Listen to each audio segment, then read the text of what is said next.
Hello everyone, and today I'm joined in the reading corner by Patrick Skipworth.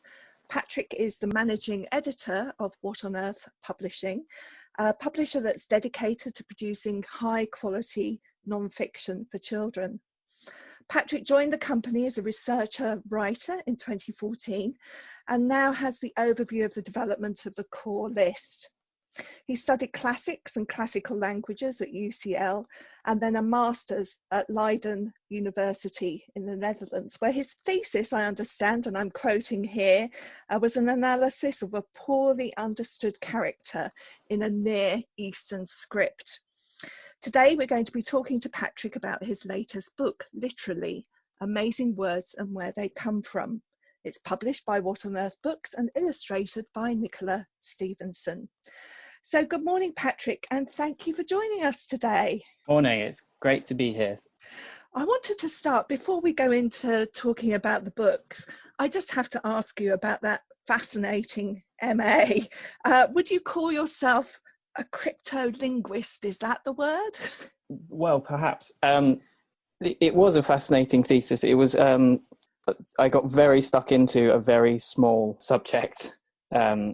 Part of the fascinating side of it is that this script I was working on is a really beautiful and not well enough understood and quite unknown script called Hieroglyphic Luwian. So it's this hieroglyphic script which has these fantastic symbols, and it's just a joy to look at, and yet a lot of the symbols are still just not very understood. So it was a lot of fun being able to do that kind of groundwork investigation. I'm not sure I made anything that much clearer in the end, but there's certainly a lot of useful research in there, I think. So it was really fascinating, but very much a small topic in a way.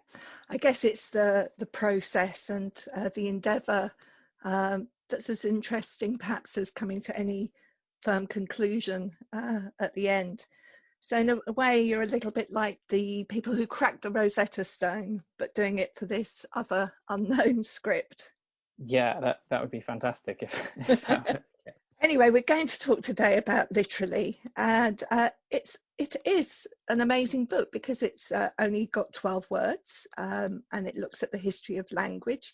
Seemed to me like an impossible task, and yet I was really impressed with how much you covered, how many important ideas about etymology, and I wondered whether you could take us through the steps in your decision making to arrive at those final 12.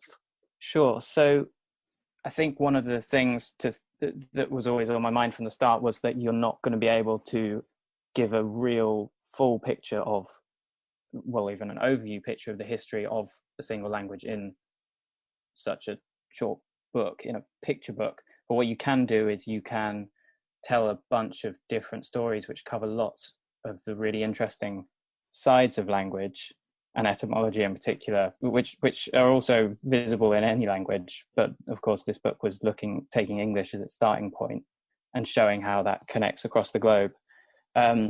So the 12 words was sort of a challenge more than it was a driving factor to try and condense everything down into that to make it really crisp. And so that meant being very picky about what each entry was trying to say, which hopefully I think worked quite well in the end.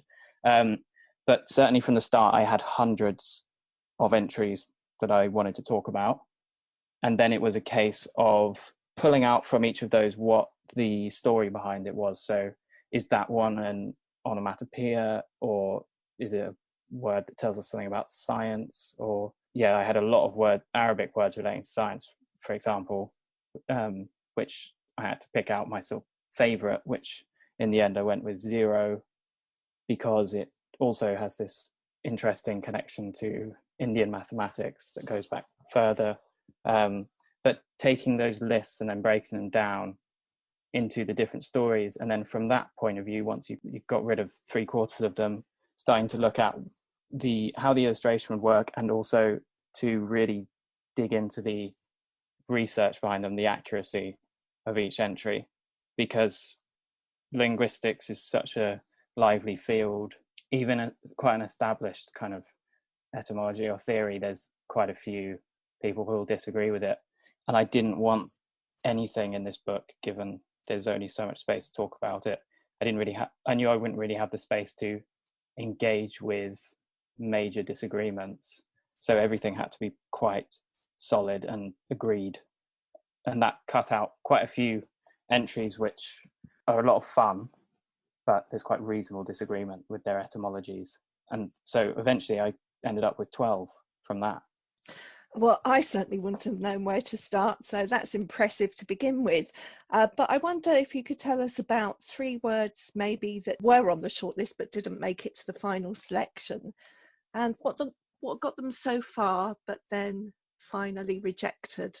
One that comes to mind, definitely, which I was a bit gutted that I didn't get to include in the end, was chocolate, which is a Nahuatl, which is Aztec language origin. And that is a case of, that was an accuracy one, that etymology is thought to be something relating to bitter drink, because they didn't have sugar to drink it with, and it was very much a invigorating bitter drink as opposed to the thing we're used to. And I love food words and etymology of food words, so I was keen to put that in it, but it's too disputed, unfortunately, so that one had to go. And just thinking of some other ones, skunk was in there, which is from an Algonquian language from northeastern US and Canada. That one was less the accuracy. It means peeing fox, and was more what we were going to do with the illustration. It seemed a shame with Nicholas's absolutely fantastic, beautiful artwork to be asking him to draw some kind of fox urinating or something, as much as it's a fun etymology. So in the end, that one also had to go. And just thinking, one of the other ones in there was banjo, and this was a case of sometimes the story is just too complex to really boil down into this kind of framework without introducing some kind of inaccuracy, which wouldn't be right. So this one, banjo, is one which is probably Portuguese sort of borrowed through some unknown West African language and then borrowed into English. And the complexities of that story, while it's a really important story of how that could happen, just meant it wasn't gonna work. So those kind of things were a lot of the reasons why things got taken out. Either we couldn't make the artwork work, or the story was too complicated, or in most cases I wasn't happy with the etymology. And I had a lot of help from a former friend and postdoc at Leiden who was reviewing everything, so I'm very grateful to him as well for that. It's interesting, isn't it? Rejections can really give an insight into the process of working, and you've given us a really good overview there. Now, one of the words that you did include was the word royalty, which was accommodated or borrowed into English from the French during the Norman period. And you talk about the Normans' preference for retaining their French words. In my understanding, and you might be about to correct me because you're the expert, but I think that other examples from that period included the word odour rather than the English, which is related to stink, and mansion instead of the English word, which is related to house. So what's interesting is that those French and Old English words are both retained in modern English. I wondered if they tell us anything about how society was structured. They definitely do. I think the examples you've given are really interesting ones, because you can see, especially the mansion over house, you can see the kind of stratification there, that a mansion is clearly superior to a house. That, I think in that particular example, that sort of starts to develop a bit later, because like you say, these are at first the Normans' own words, and they have the same variety of meanings that our own words would have had. And then if they are to coexist, they will take on something of a more specialized meaning at some point, or significance or feeling. And that's why an odor and stink, you can think, which you said, you can think of using them in quite different contexts.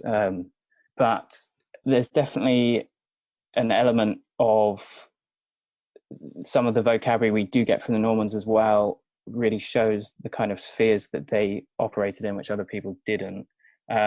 So thinking of words like crown is a good one, actually, that we can sort of connect that to the Normans and the significance of them taking that over that part of society, that the royal part of it. But that stratification of a lot of those words develops out of them coexisting, because after a long time, if a word doesn't really have its own place to live, it's more likely to vanish. So something like mansion and house, obviously we look at modern French, we can see that the word that comes from is actually more like just English house, whereas in English mansion means a much more opulent kind of structure, and that develops out of them coexisting. I think another thing which is really nice about learning about Norman French is how their dialect is quite different to the primary kind of dialects and influences on French today. So we have some things in English which actually hark back to Norman French, which modern French doesn't have. For example, our words like war, whereas French has guerre, hark back to this Germanic origin of the Norman French, where that word ultimately came into English from, where you have that w sound, which the French that became modern French doesn't have. So you can get these sort of fossilized remnants of Norman French and English, which are just not visible in modern French, which is quite nice as well, I think. Well, the more you dig, the more fascinating it becomes. And it kind of leads me on to the next question, and I might be going down a false path here, but if I am, I know you're going to correct me. But one of the words that you mentioned being in use at that time was the word fall, which for us has been supplanted by autumn. But it's still used in American English. So did that come into the language as something in America that travelled with the Pilgrim Fathers, or had that taken a different route into American English? It's quite likely that that they were using that word at the time. It's attested from sort of the 17th century in British English as what we now would solely refer to as autumn in British English, which would be about the right time, because the idea being, if it's attested from that period, in all likelihood it would have been used before that period, at least for some time. I mean, one of the things is that these words coexisted. So it's not that, so autumn was a word that was used. It was probably just the most uncommon to refer to that, and another common one was just to refer to it as the harvest season. The fall word, you can see what it refers to really is just those leaves falling off the tree. So there may well have been people in that original group who were using that word for autumn, and it survived because of that. They might have all used the harvest season, but certainly at some point someone over there was using the word fall, and that became the standard, in the same way that at some point over here autumn pushed out harvest and fall as the standard.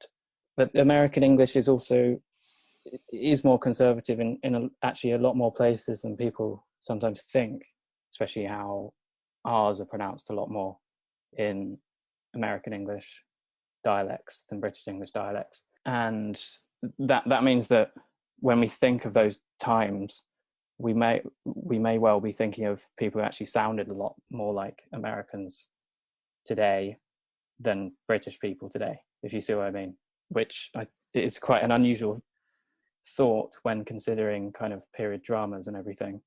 Imagine that we maybe should have them slightly turned around and have them all played by American actors. And then some of the vocabulary as well, that, you know, there's some of the things like faucet and candy, those also are more conservative. They go back further, and they've been conserved in American English more than they have in British English. Teaches us not to be quite so snooty. Yeah. I think when we start to look at the history, and that some of these words have a much older provenance than modern English. One of my favourites in the book is worm, and it is because I've always loved the old dragon tales, and the worm is rising. Took me a long time to realise that was a dragon and not an actual worm when I was growing up. One of the things that fascinates me about that word is that the pronunciation of it today is closer to that Old English spelling. Who do you think is responsible for that? Yeah, it's a really good question, because especially because it makes us start to look at English orthography and how confusing it can be at times. And spelling itself just has so many great stories behind it.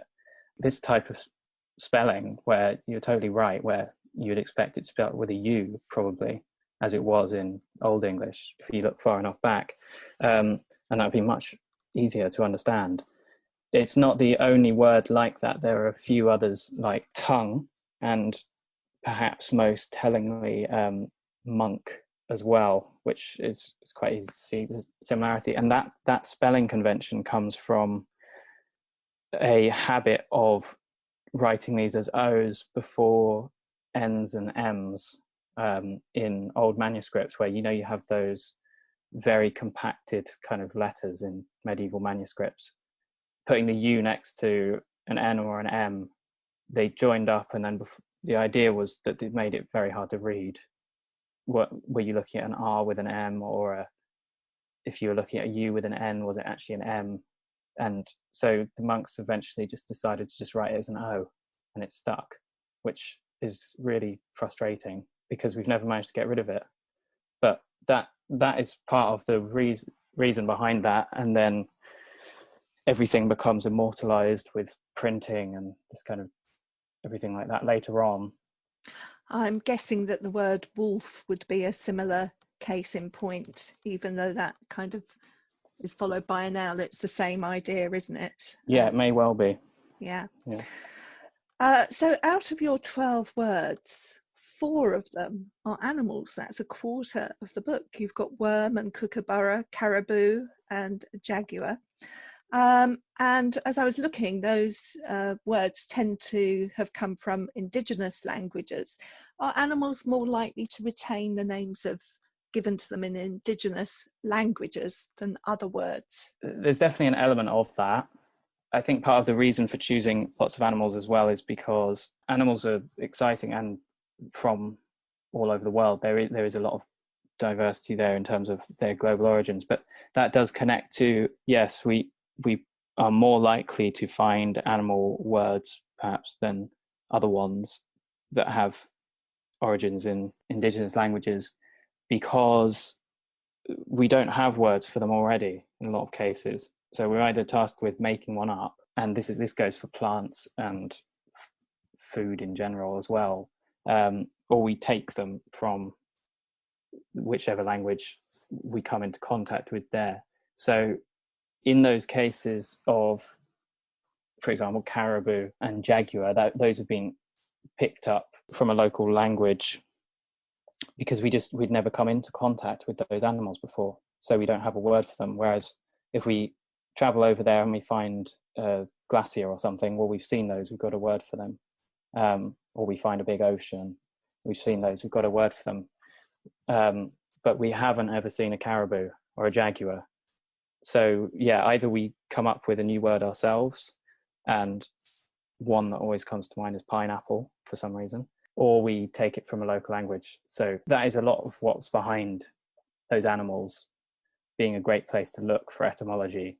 The kookaburra one that's in there is also, you can, even though it's being taken from an indigenous language, you can see the onomatopoeic origin, I think, quite easily even now. So that's why it's a particularly nice one. There was another entry for the book which I had to drop, which was raccoon, which is a Algonquian one, which is something like scratching with the hands, which I think fits really well. but it's another one where it's slightly hard to pin down exactly, exactly the forms of it and exactly when and where it comes from. So it unfortunately had to go. Interesting. So it was goodbye to skunk and goodbye to raccoon. Yeah. You do in your book, you have the word safari. And one of the things that you mentioned in the explanation here is cognate in the Arabic language for safara, or to journey. I often introduce the idea of cognates into the classroom when I'm talking to teachers, just because it's an interesting way of showing the connectedness of people through the connectedness of languages. But once you get beyond European languages, it can be quite hard for the non-specialist anyway to find those cognates. Are there other interesting ones that we could explore in Asian and African languages? Yeah, sure. There are. I think with cognates, one thing which can be useful to distinguish between when trying to understand what a cognate is things which develop from genetic relationships, which are not biological genetic, but as in languages developing into from related languages, and then loan words that have been borrowed from other languages.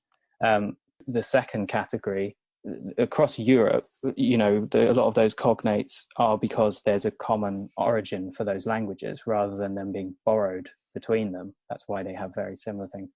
Whereas if you're looking further afield, it's those loan words you want to be looking for, probably. And there's this concept of the Wonderwort, which is the wandering word, which is one which has made its way into tons of languages, some particular form, and then by sheer coincidence all across the globe seems very similar, even if there's no real connection. And tea is usually given as a good example of that, where nearly every language has either a variant of chai or tea coming from a single dialect in southern China, and that being a loan word which is spread across the globe to every language really. But for African languages, it can be a bit harder to pin down really related cognates.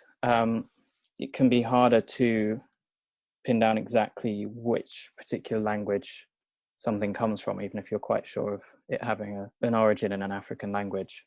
So I think of, for example, tango, the dance, is well understood as being a dance which evolved from African and South American kind of cultural contact in South America, and has an origin there. But to really, and there's tons of languages in West Africa which have similar words, but to really pin down an exact one is quite hard. But that is a word which would be the same in Spanish, if you see what I mean, as it is in English. But to really say exactly what its origin is quite hard. Whereas looking at, like you said, those European languages, a lot of European languages, the genetic connection means that the cognates are just really evident. But there is the other side of that is a lot of languages in India and Iran have similar connections to English in a similar way. So a lot of words in Hindi, for example, have look surprisingly similar, even if they've not been borrowed into English from an obviously Indian source. Like some things which are quite often brought up, like pajama or something, are borrowed into English, whereas some Hindi words actually just look very similar because they're genetically related. Like numbers look very similar in a lot of cases, the same as they do between, say, Russian and English or German and English. Absolutely fascinating. So when we're thinking about those African languages, we might be on firmer territory thinking about loan words rather than cognates as such. And it's really good to have that clear distinction between the two. But it will serve the same purpose at the end of the day, which is looking at for children in school anyway, for looking at the connectedness of languages and how they travel around the globe.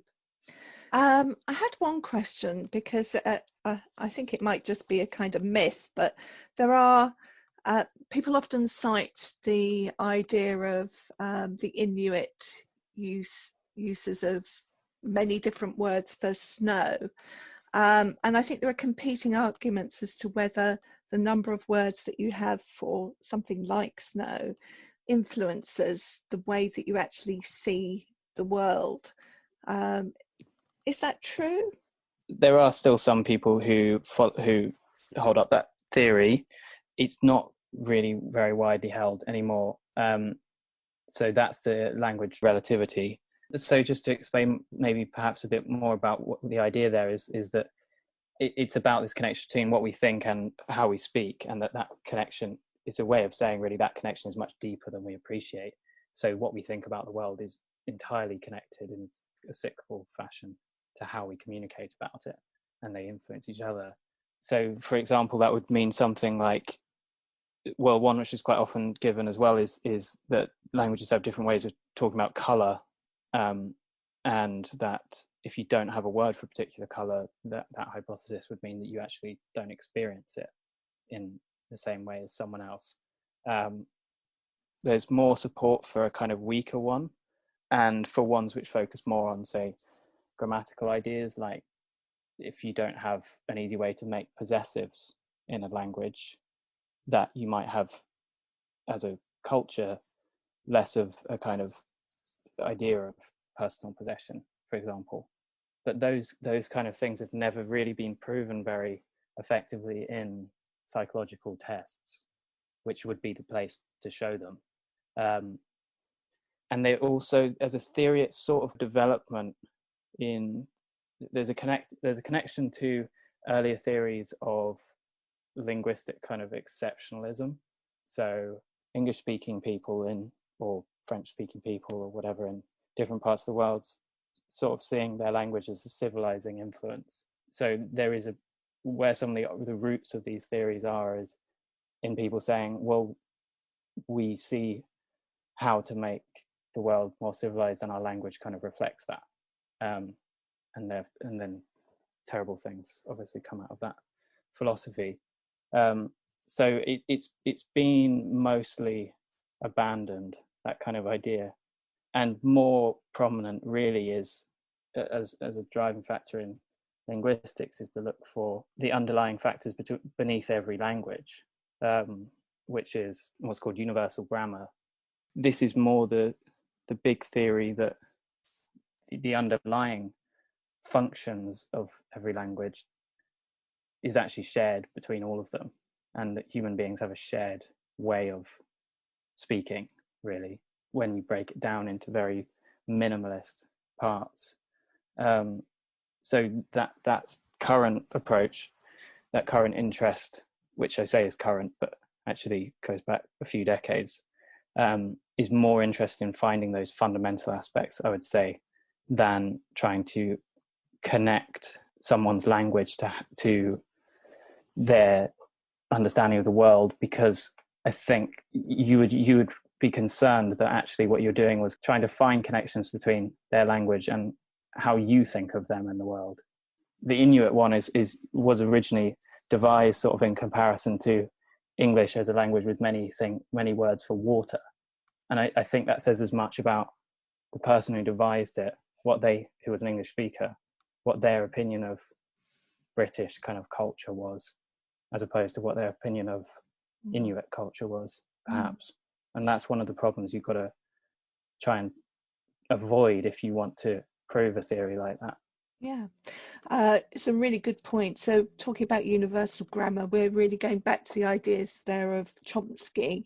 And it's interesting that the Inuit example that I quoted still persists in kind of popular thinking. So it's good to be reminded of the universal grammar. I'm just having a quick look at the time is whizzing by, and it's so interesting talking to you. I must get in this last question, which is about your research processes and your sources. It's so good in a children's book to see that these are referenced, albeit in the notes at the back. I think it's really important that we treat young people with that respect, that we make evident that this has come from somewhere. Talking about your own research for something like this book, how do you like to approach that? Do you dip in serendipitously to find out what you can, or are you very methodical? What's that process like? I'm lucky enough that I had a bit of a bank of knowledge that obviously after putting down on paper, or writing down, I would go and review, to find actual sources to back it up. So that is a starting point.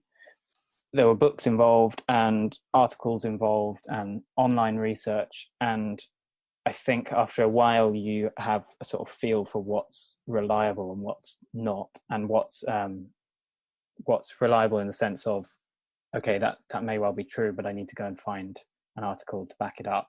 The notes in the back actually don't carry everything that was involved in it. They're quite brief about the primary sources involved, which is the Oxford English Dictionary is still very reliable for etymologies, but if you want to know more about a word, you then need to go further than that. And then a few other dictionaries mentioned there, but there are a lot of articles used, many of which are online. So that was the research process, really, creating those lists, as I mentioned at the start, and then sort of paring them down as much as possible, and then digging deeper into each of them to find something I could really trust. So the research process was thorough, definitely.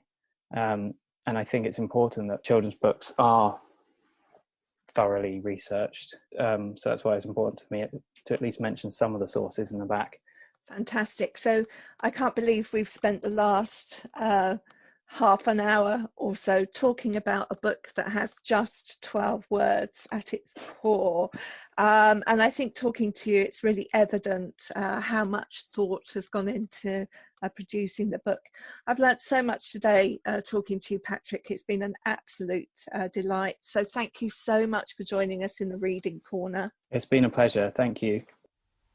Thanks for listening to In the Reading Corner with Just Imagine.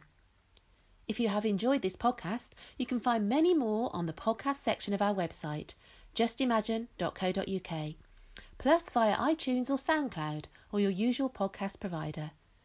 Don't forget to pass the pod and recommend this fantastic free resource to your friends and colleagues.